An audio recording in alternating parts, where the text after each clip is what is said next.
Kailash খেরের concert শুনতে গিয়ে এরকমটা হবে ভাবতে পারিনি। হ্যালো এভরিওয়ান, গত 21শে ডিসেম্বর ছিল আমাদের পানিহাটি বইমেলায় কৈলাস খেরের কনসার্ট। তো সেখানে যাওয়ার জন্য আমি আর বুনু তো রেডি হয়ে গিয়েছি। আমাদের সাথে আমার আর একটা বান্ধবীও গিয়েছিল, পিয়া।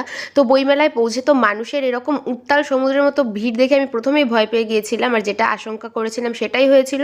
কনসার্টে গিয়ে একটা ফোঁটা দাঁড়াতে পারিনি, পাড়া খেয়ে লাথি গুঁতো খেয়ে মানে কোনো মতে একটু গান শুনেছি। কৈলাস খের তো ঠিক করে দেখতেও পারিনি। যাই হোক, গান যেটুকু শুনেছি তোমাদের সাথে শেয়ার করলাম।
পুরোটা তো তোমরা দেখলেই। তারপরে বেলুন কিনে ফোলাতে ফোলাতে বাড়ি চলে এসেছিলাম। টাটা।